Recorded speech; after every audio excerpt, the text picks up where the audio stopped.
Those that matter don't judge, and those that judge don't matter. All of the anxiety that we had, if we could just imagine that nobody really cared because they're going through so much of their own stuff, they don't have time to care. How would you feel if you knew that for sure? And I'm here to tell you for sure, most of everybody, like 99% of all the people in your life, are going through so much of their own stuff that they don't have time to judge you, man. This is in your head. All right, what's up, everybody? Welcome back to Nick Carrier's Best You podcast. I'm super pumped up today to have the one and only Marcus Johnson with me today. Marcus, I just want to start by saying thanks so much for spending the time with me today. It's great to be here, man. I really appreciate the opportunity to sit and rap with you. Of course. Well, I'm really looking forward to it. I just actually finished your book this morning, For the Love of, and it was awesome, so inspiring. Love some of the stories that you have in there, and love kind of like the uniqueness of the title and how you essentially kind of like name things that you're like grateful for, I guess, is kind of like the title of every single chapter. But anyway, to kind of go back and introduce you a little bit further, Marcus Johnson is an NAACP Image Award-nominated musician and author of the book that I just talked about, For the Love of, Living the Journey of Life with Intention, Love, Passion, and Happiness. You're also an entrepreneur, and you have your own wine brand called FLO Wine, which has made USA Today's top 10 best celebrity wines list. So I'm pumped to get into stuff with the book and your entrepreneurial journey and different things like that. But kind of the way that I want to start today is you've done a lot of different things, right? And I know that's kind of a lot of your story, but you have three sisters and a brother, and they're doctors and lawyers, and you kind of talk a lot about how you want to chase your dream. You want to define excellence for yourself, and that's something that I really stress a lot as well. And people here have heard me talk a lot about defining success for yourself and not chasing down, as you say, like society's definition of success. And so when you were deciding to go to college, you decided to study music at Howard University. And so I kind of want you to talk about like why you were going to go study music when everybody else in your family is kind of doing other stuff. You know, it's really interesting because at first, before I got to Howard, I was at the University of Miami and I was studying music engineering and technology. And that was my hedge. You know, I had to play jazz piano to get into that program. And I loved music and I knew that I wanted to play music. But coming from the family that I did, I thought the engineering component would help as, a hedge to have more, not just being a musician. And again, that is not in a pejorative way. That's not saying like, if all you do is play music, that there's something wrong with it. It's just the way I was brought up. But even in my family, not really knowing what a music engineer did, you were like, what, you're going to play with buttons and things all day? Well, no, music engineers actually create the sound consoles, and they're behind things like this speaker system that, is in my Mac and my JBL, Bluetooth, and, those kind of things.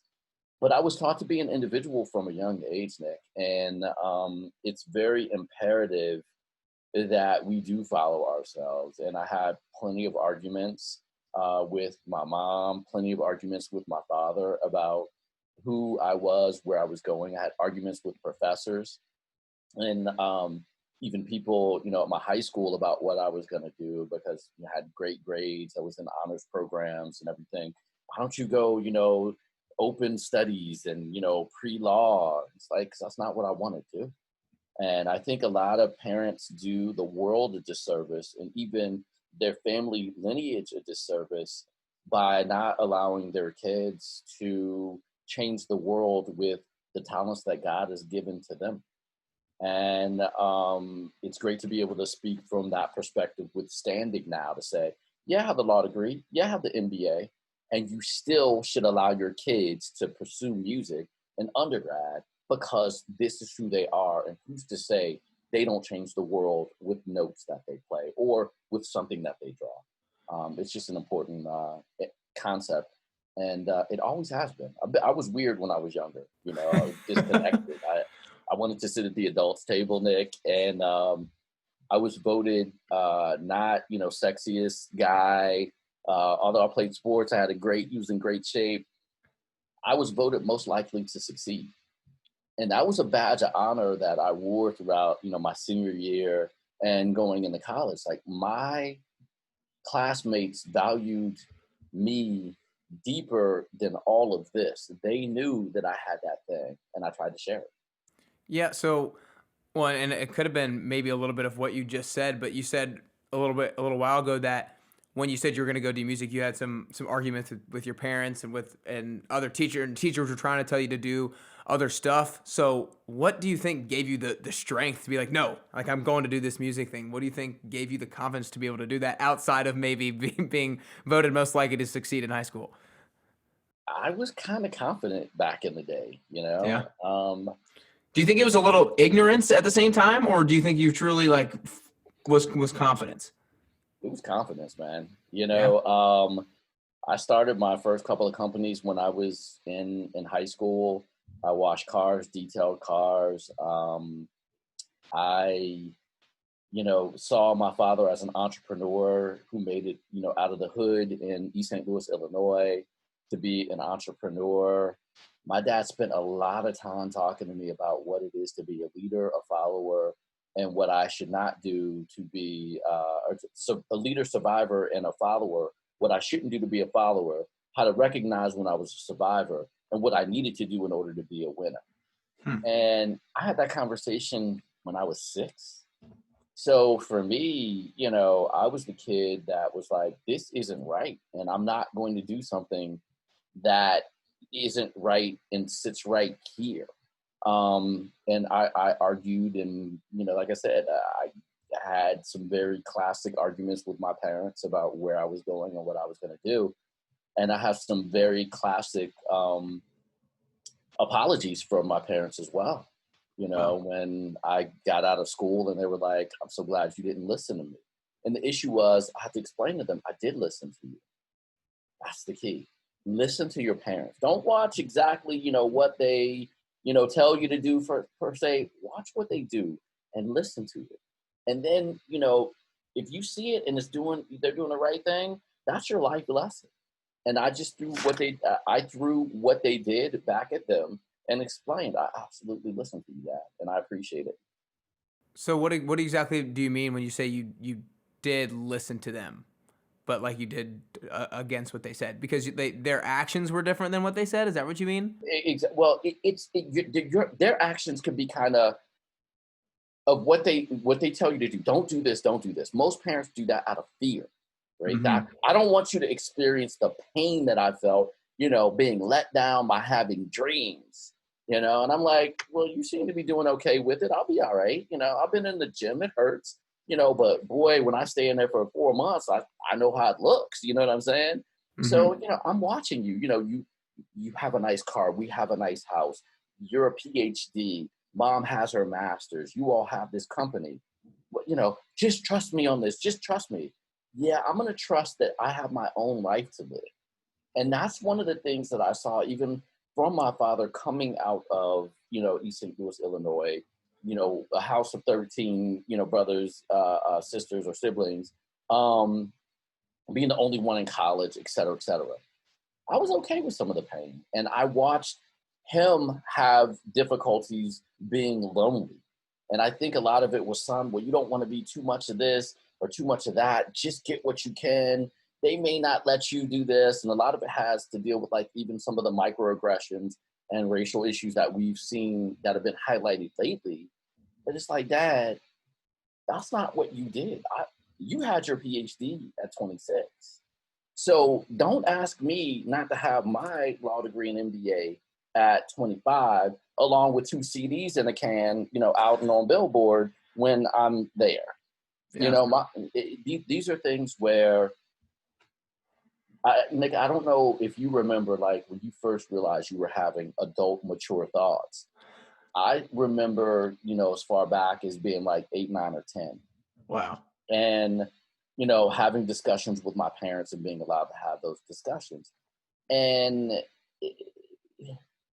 we as a society tend to discount youth and the fearlessness of youth. Oh, you don't understand. You go out there and do that, you're going to get hurt. What I do is, even when I'm looking at Sebastian or Chase, I'm like, well, what can I learn from an 8-year-old today? What can I learn from a 6-year-old? Because I remember when I was. And Mm. so, when you have that connectedness to who you are and your individuality, my reason for being here on this planet is to let young kids, high school students, college students, adults who are like, I'm a doctor and I don't want to be one anymore, to say like, it's your absolute right to have those feelings. Now go do it. It ain't gonna be easy. Yeah. I that's awesome. I gotta say I love that because I actually feel pretty similar to you, going back to kind of your dad and how you talked about how their actions were kind of different than their words of advice to you. Because my dad, he's never necessarily like discouraged me to do anything, but he's an entrepreneur and has had his own business ever since he essentially got out of college. And I remember when I was in college, he always kind of thought for me and like my brother, it'd be great for us to go work for a company and we make a good living and all that kind of stuff. And then I went off pretty quickly doing my own thing, and he didn't tell me not to, but he definitely like I knew that it wasn't like his first option for me, because the thought I had a little bit later after kind of realizing, I was like, I know that he like how much work he's put in, and he knows how hard it was for him, that he doesn't want the same kind of struggle for me. But I'm like, I'm not going to listen to what you say. I'm going to listen to I'm going to see what you do and emulate that. And so I think that was really cool I really resonated with that. And one of the things I think, this is in the book as well, is the whole idea that humans are the only mammals that don't want their kids to go through the pain and developmental, we'll call it developmental pain, to achieve the same level of success and functionality within life, right? We want our kids, I don't want you to fall out of the tree. Well, then how am I going to learn how to fly? I don't want you to go. There's a difference between the lion that's like, don't go too far because I can't get you before the hyenas do. And the birds or the humans that are like, well, I don't even want you to go out of the branch. Just stay here. And at a point in time, all animals and mammals in the wild go like this. You got to go. We're the only ones, because of the things that make us human, that, protect our young in a way that does them a disservice. I mean, it actually makes them non-functional, because you don't know how to, you haven't faced the challenges that help you develop your own critical thought process.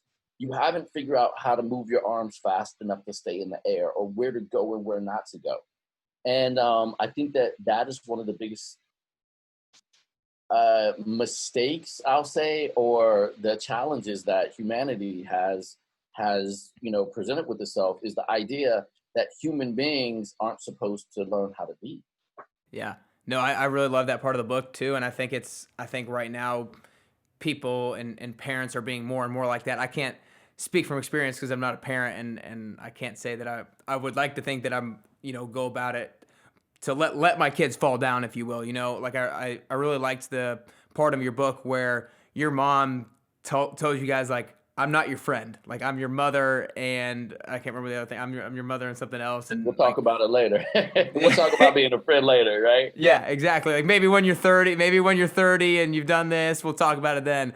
But I thought that was huge, because I know that I've seen a lot of parents do so much for their kids, and then they get to a certain age and they don't know how to solve problems for themselves. Like the first thing that they go to is asking their parents for something, instead of like Googling it or trying to figure it out on their own. It's the best analogy that I could give is like this, or types of analogies. As a musician, or having friends who are doctors, right? You don't learn how to play piano or to do surgery without doing it. Right. Right. Yet we want to see, like, let me show you. If I show you enough love, then if I show you the way to do it, then I can protect you from, the pain and suffering of somebody dying on your table because you messed the surgery up.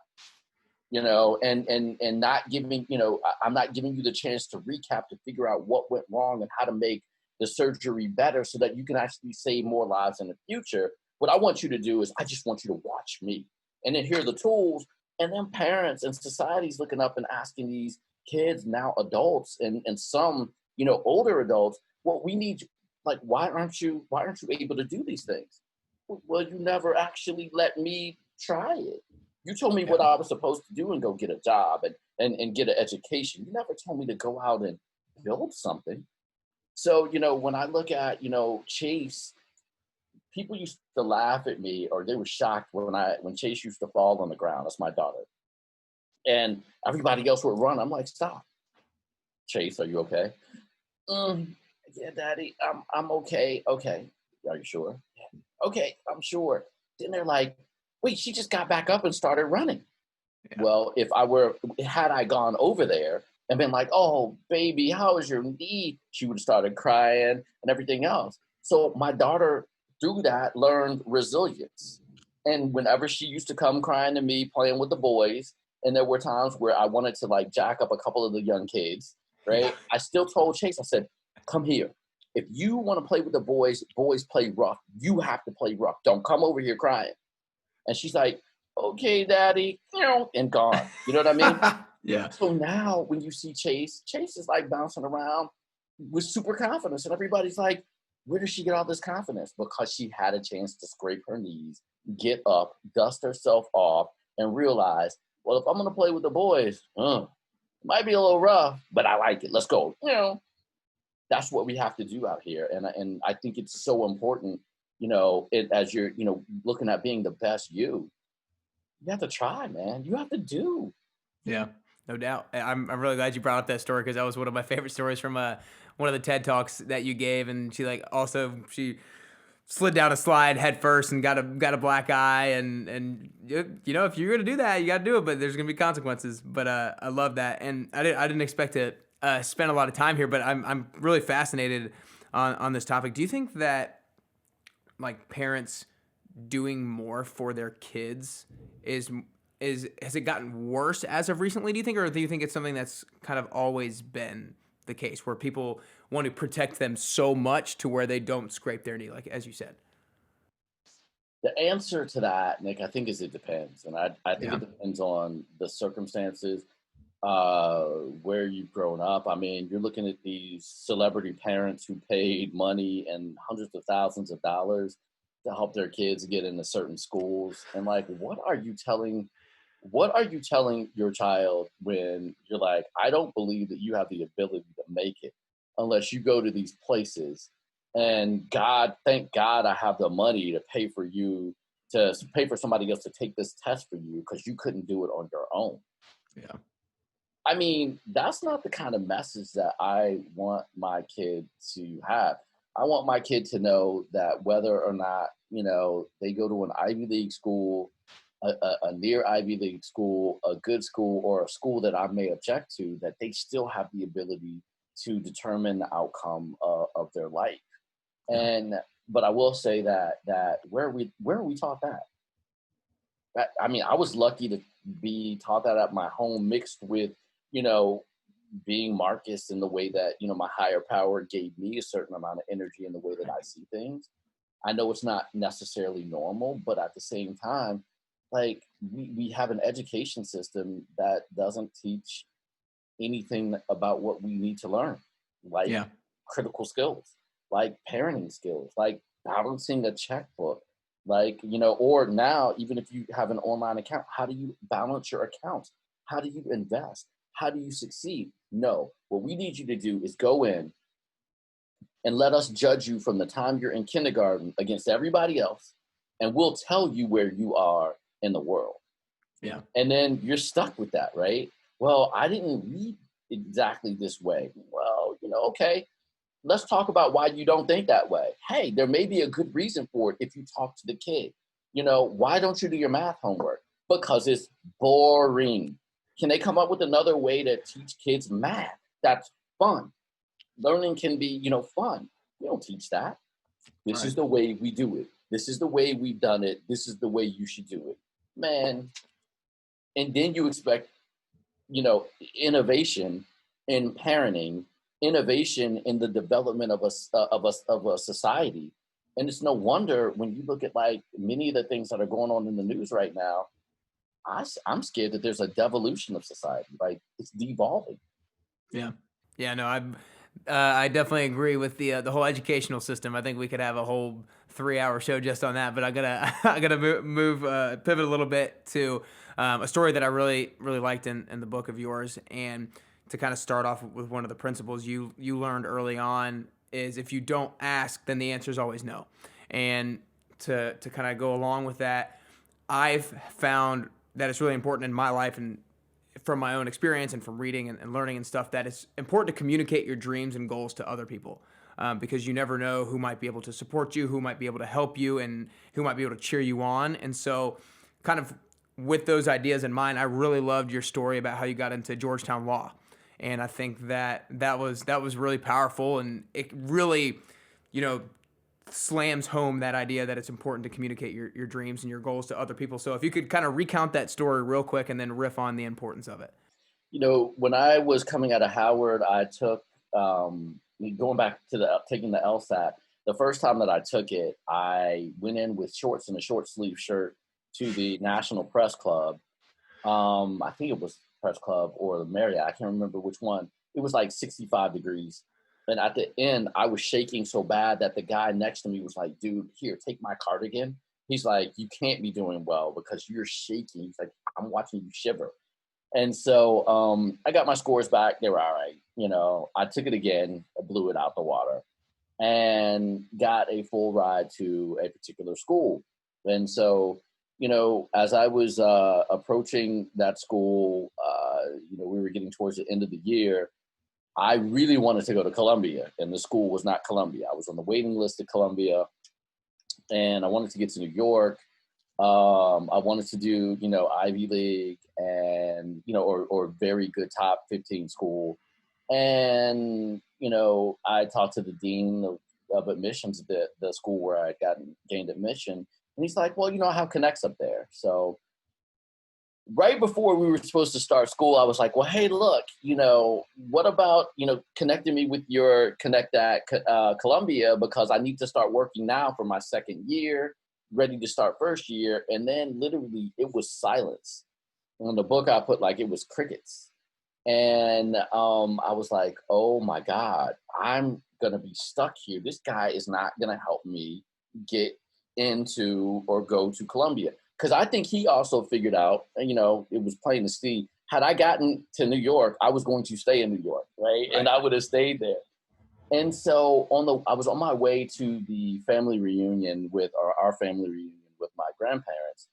And I knew that Georgetown was still interviewing because my friends were interviewing with them through the Clio program. So I left on my way to National Airport, got to the 4th floor of the Georgetown Law School, got an application off of the desk of one of the people. And the night before I left, was like, I filled out the application, had LSDAS, which has all your scores, sent it in, and got on my plane. So I was talking to somebody, one of my neighbors, who's a world-class fashion designer, when I got back. And I told him what was going on. He's like, well, I know somebody. It was a reverend at Georgetown, and Reverend Kemp. So I go and I have a meeting with Reverend Kemp, set up by, one of the Hall brothers. And Kemp is like, your writing is great, your analysis is great, but I don't think there's a chance in hell. And literally, here's a reverend, a Jesuit telling me like, there's no chance in hell. But if you like me to try, I can see who I know and, whatever. So little did I know that he had actually baptized the dean, her kids of the law school. So I get a call a little bit later from the dean, Dean Elizabeth Patterson.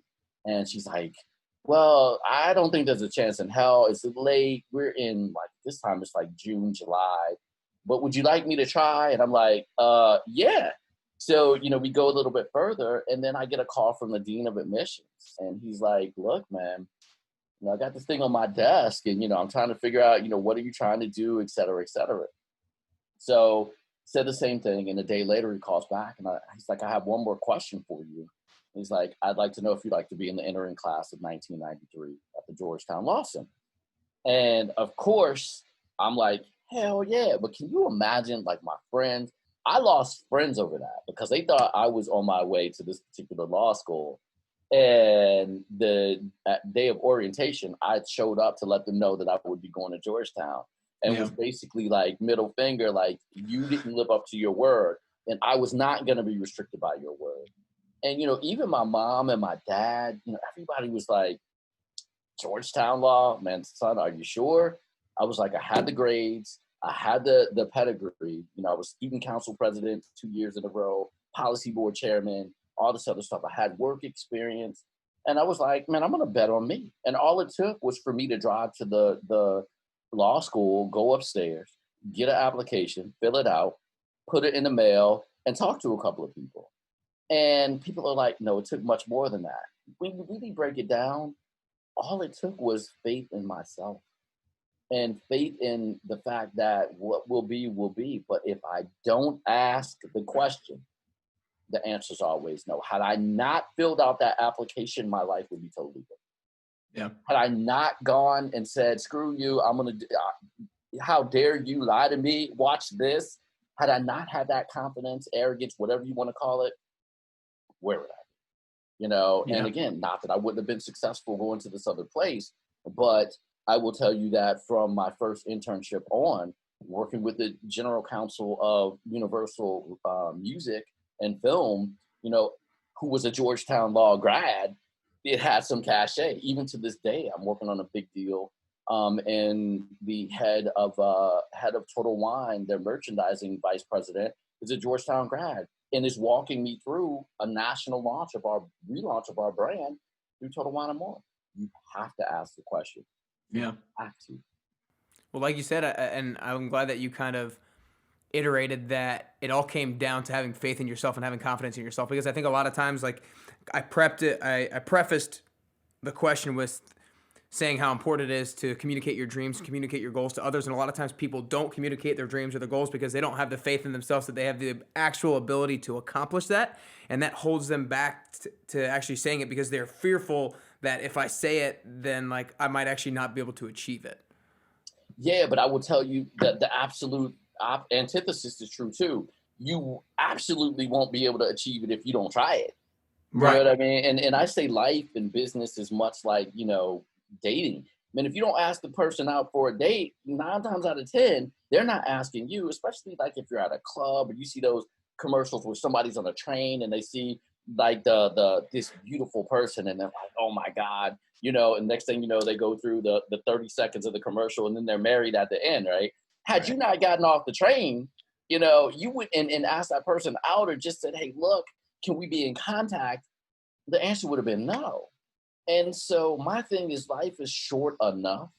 This isn't a dress rehearsal. So why not make it fun, man? Why not? Why not you?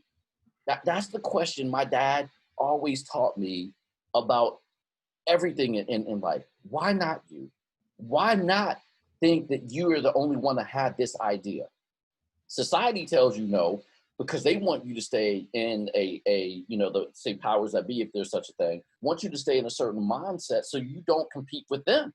If I can keep you in a shell, I can at least conserve what I have. And that's really what conservatism is. Let me stay where I am, conserve the existence of what I have. Now, when you think with limitless possibilities, even beyond or more dynamically than progressives, then it's like, well, what can't I do? How big can this be? What about me? How can I smile at me? And I say this in the book and in the TED Talks too. It's like, if you're not the first person winking at yourself every morning, you're not Yeah. living your best you. Right. Period.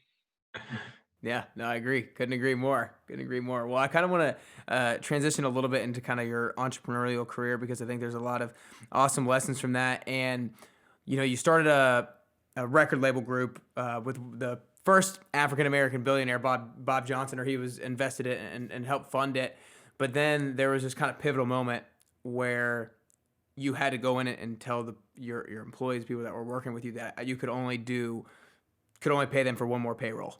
And I know that was kind of like a huge moment for you. And so I kind of, again, want you to rehash a little bit, like catch people up a little bit about what that all was and about that story. And then like really, like, how did you kind of rebound from there? Yeah, man, that was hard. I mean, we came to the marketplace with a lot of fanfare. The fact that I was excited. I was a 30-year-old that actually, was able to put together my first multi-million-dollar deal with Bob. He was a mentor and, someone who I looked up to well before I actually got a chance to meet him. So, we created this record label and this recording studio, and we were by all means successful. And then we had, um, you know, this disruption in the system. And the disruption was a matter of mp3.com and peer-to-peer services.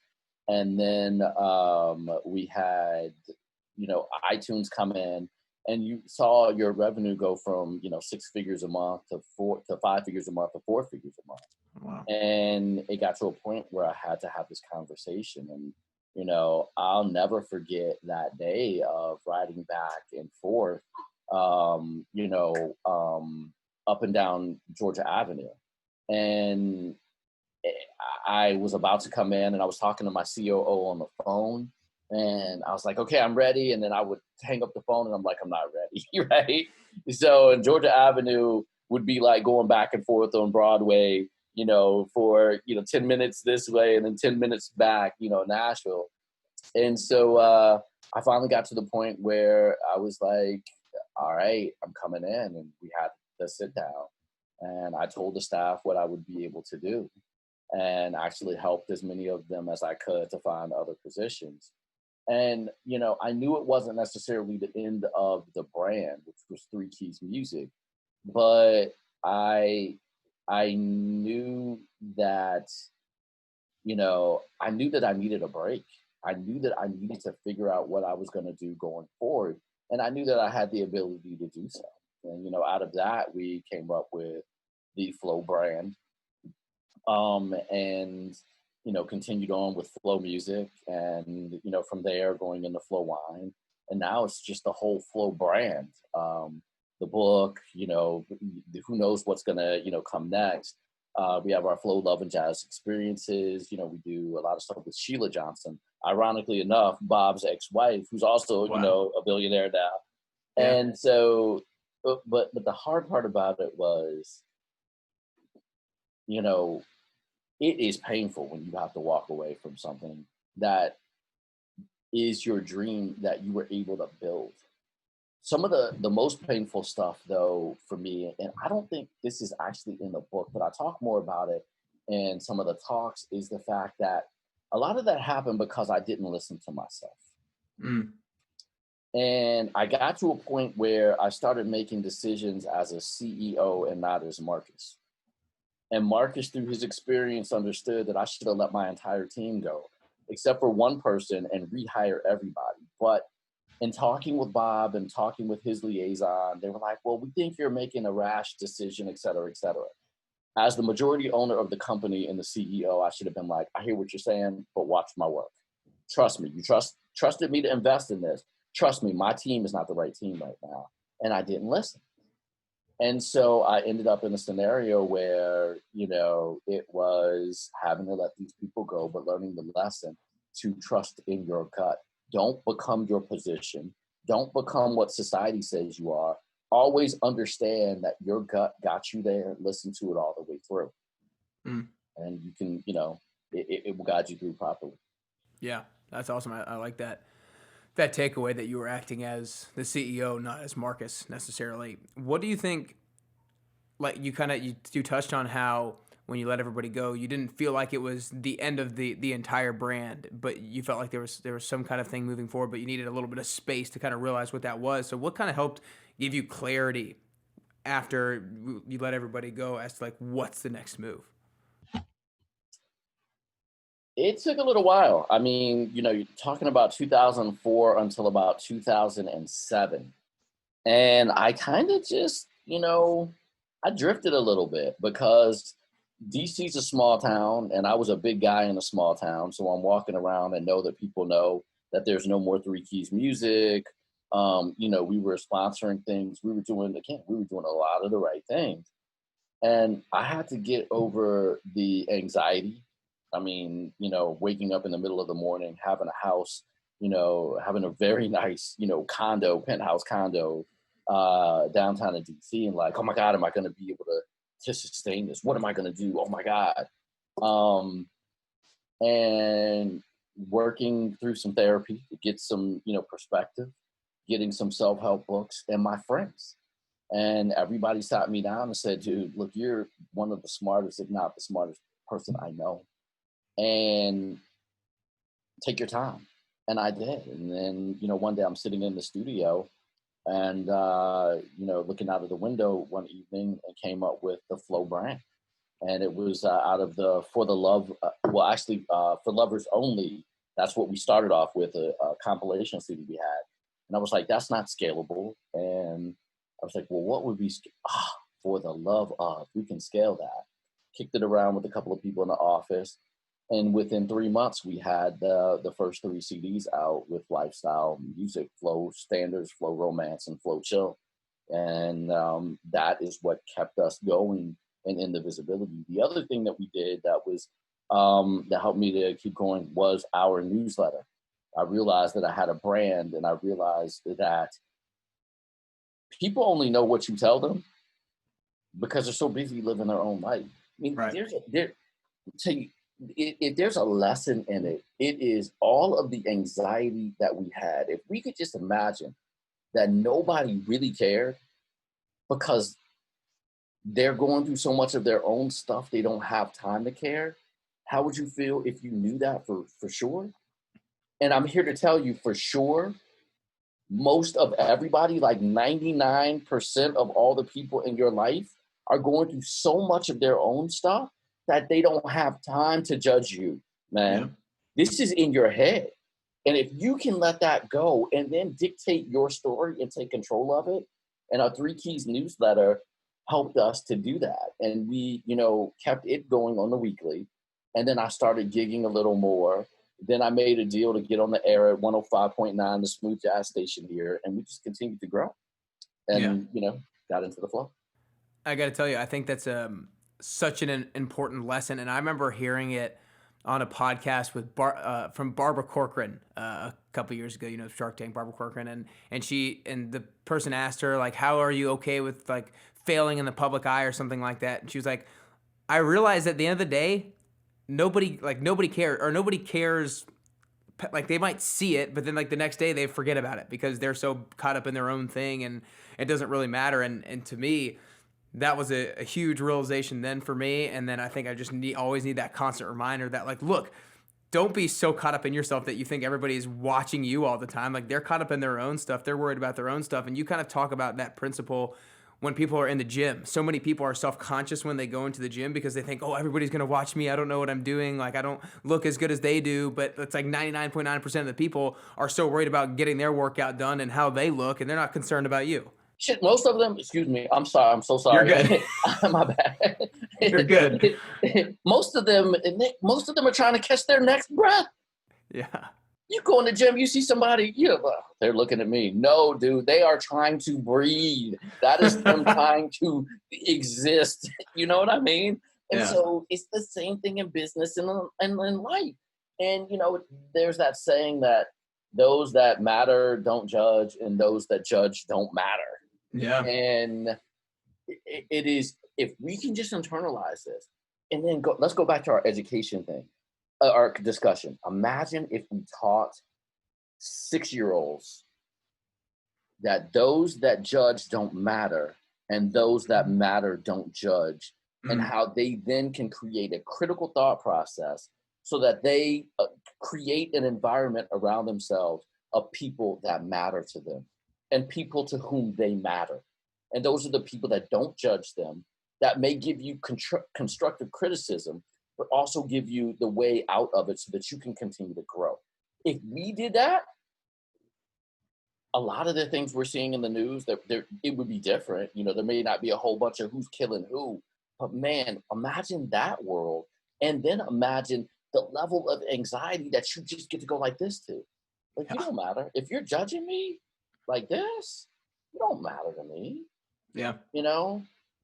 And then teaching kids also that constructive criticism. And I had friends that were like, you messed that up. You know what I mean? Okay, and here's how we're gonna help you. Or my sister, man, my older sister has saved my behind 2 or 3 times.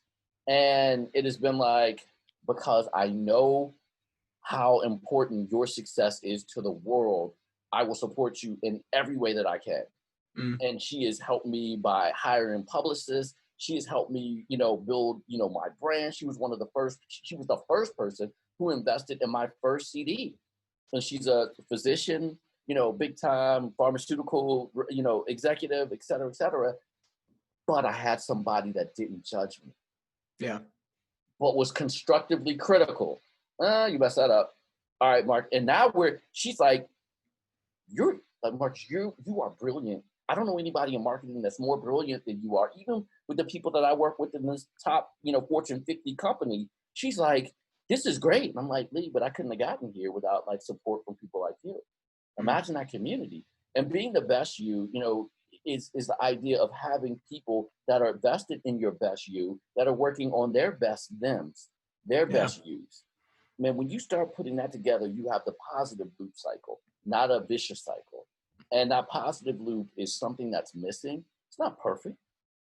I'm not talking about utopia, Right. because it's still hard. You still have to work. You still have to flap your wings. But man, if we gave them that tool, I know.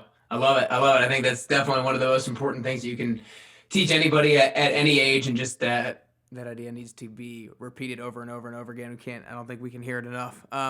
Before I get towards the end, we mentioned a little bit of the gym thing, and I know fitness and health is part of your story as well from your book. And I know that you went through a period of losing 20 pounds, and I do fitness goal setting coaching with people. So to kind of talk about that side of things with me, what were a couple of the biggest things in your weight loss journey, if you will? What were the couple of the most important things that you had to do in order to achieve that goal? do it every day. I mean, honestly, it is. God, so I did it with P90X, right? Right. And it's really funny because now I'm in day 20 of 80-day obsession with Autumn Calabrese, and I'm watching it happen again. And I've created this life model, which is called Deeper, and it's the acronym: Dream, Engage, Environment, Plan, Execute, Reflect. Have your own dream, be engaged in it. We'll get back to that. Have a great environment, put it in a written plan, because anything else, when your next notification goes off, you'll forget about it. Execute upon it, and then rest, reflect, etc. That engagement thing, man, being disciplined and doing it every day, showing up, like your best you, if you look at Ruiz and the 4 agreements, your best you is different every day that you get up. So if you had a night last night with Patron and your friends, your best today is not going to be like it was yesterday when you basically hadn't had a drink, or anything like that for, weeks. Or if you got good sleep, the preceding few weeks and had a bad night, last night, your best you today is going to be, different. But you still get up and you work out anyway. You work out through the pain. And so that is something that I learned. I knew, but watching it happen. The other thing is, working out is much like, growing a vegetable, in that when you plant a seed or a tree, when you plant a seed, you don't see it for a little bit. Right. But boy, when the weed starts growing, it's like, wow. But man, just hold on and have faith that the process works. If you have the dream of how you're supposed to look, you're engaged in it, you get up every day, give your best to yourself, right? You have an environment, where you can work out. People are like, yo, do your thing. And you put it in that written plan. Now, that's what I also liked about P90X and the Beachbody stuff, or any, physical trainer that's giving you an outline where you say, here's where I am today. Here's where I want to be. Oops, I had to take a break. Here's where I was, kind of thing. It helps you get there. And it's a written plan. Here are our goals and objectives. And then you go out and you do it, right? So you're working out, you're doing your thing. The reflection phase is, this hurts, stop it. Your knee hurts, stop it, right? Or, dang, this feels good. Maybe you need to lift a little bit more weight, or maybe it's just something that you love to do. So when you put it into the deeper paradigm, I basically got my life model, out of doing a workout plan with P90X, and the whole idea that anybody with a passion who is engaged in it and has it written down, you can do anything that you want to do, anything that you want to do. And so, that's what I take with me as it relates to workouts, physical, and God, you feel better. Now, again, the first 3 weeks, it's like, oh my God, I'm so sore. Yeah, man, I'm going into the 4th week, right? And this. That 4th week, you're like, I'm sore, but it's different. Yeah. And then, me, I'm always about the imagine me. Once you reflect on it, imagine if we taught our kids that you're going to be sore. You're not going to see it right away. My mom's favorite phrase in the book, I say, is delay your gratification, son. Yep. Understand you'll get it, but it takes time. Nick, these are things where I could sit back and while everybody else was like, I got to go to the party. I always knew that there would be a party next Friday.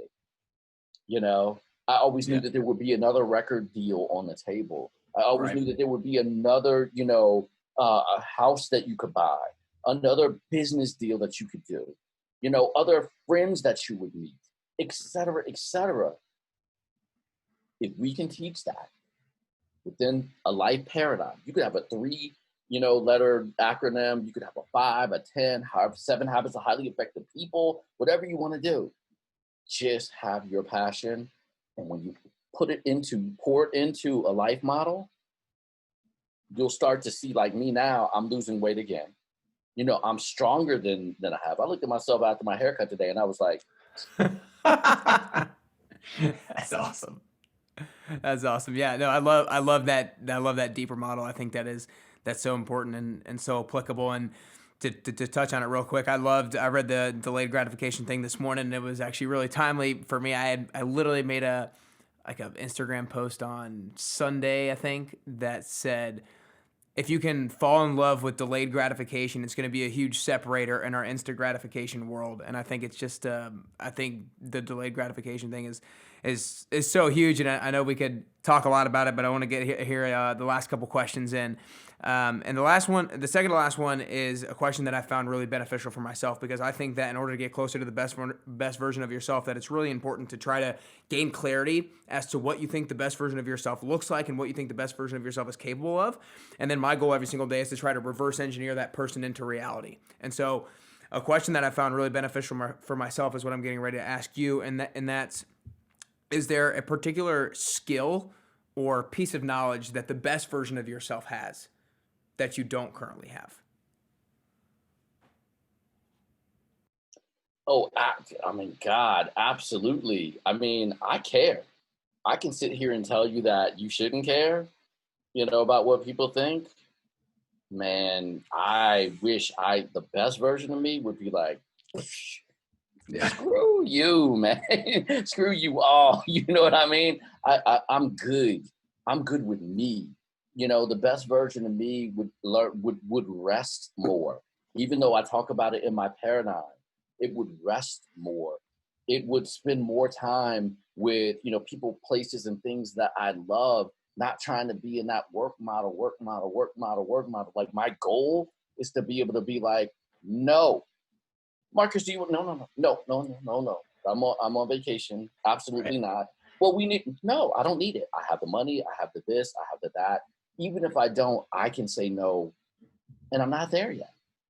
And the other best version of me would be a lot more gentle with me.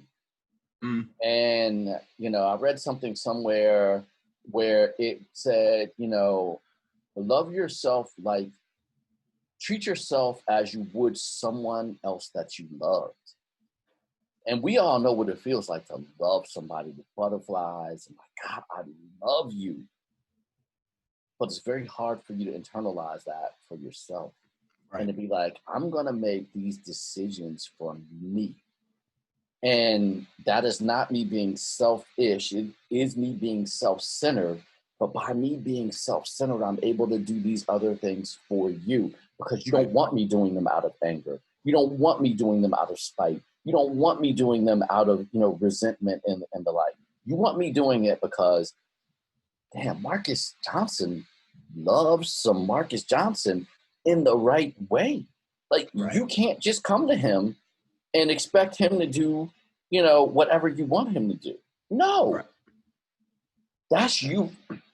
That's them respecting the fact that you respect yourself, man.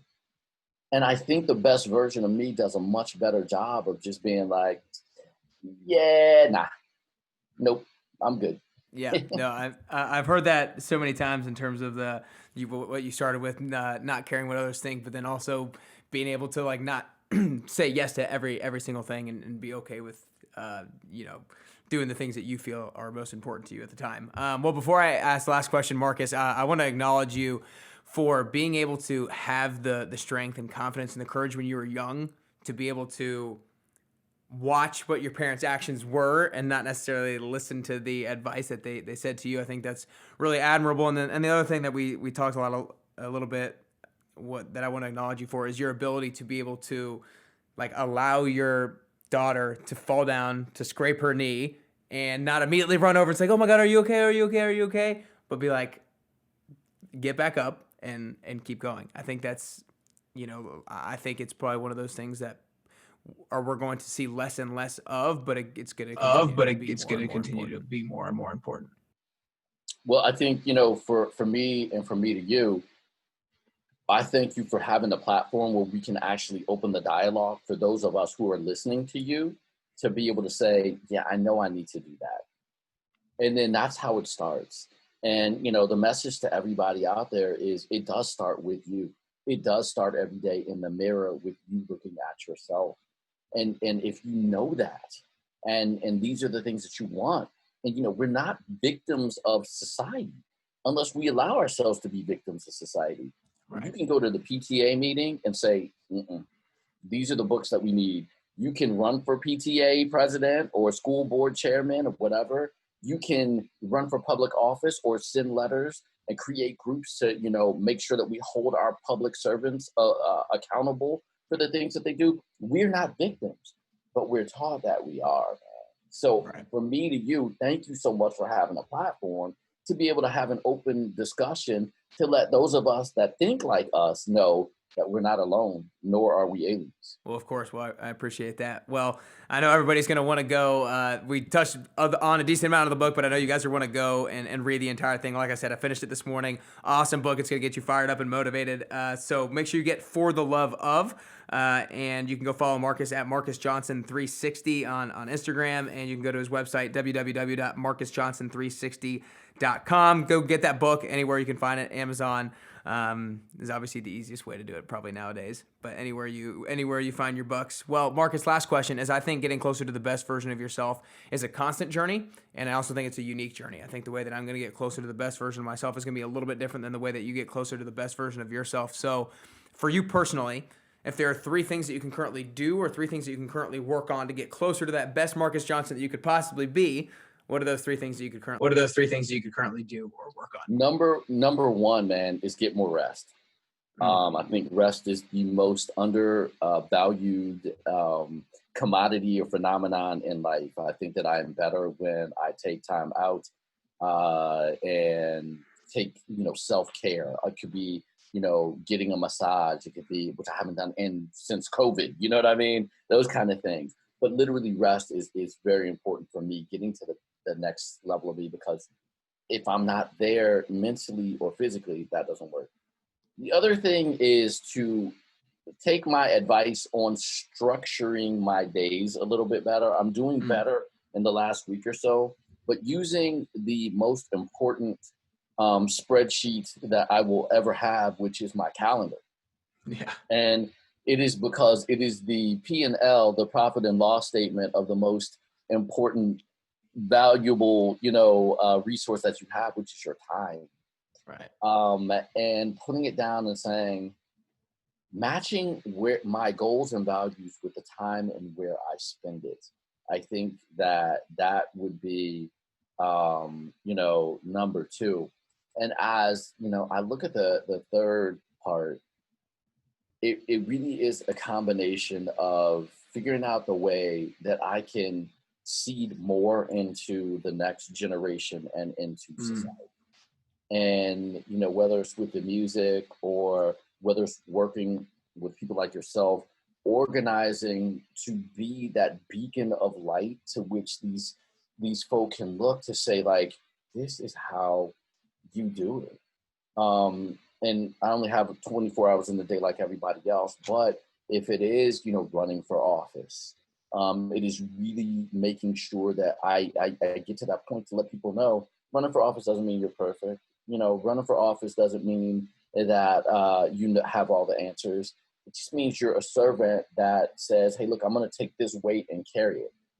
It could, like I said, it could be in community organizations that you may be with. It may be with your friends. But to really find more of the organizations and people deliberately, that will help me change the world in our little way, right? And I said that really, like, help me change the world in our way. Yeah. That would be the third. I love it. Well, those are three powerful things. I appreciate it, Marcus. That's all we got today. All right, man. Look, thank you so much, Nick. Keep doing your thing and always be the best you, brother. Yes, sir. Right back at you. All right. Take care.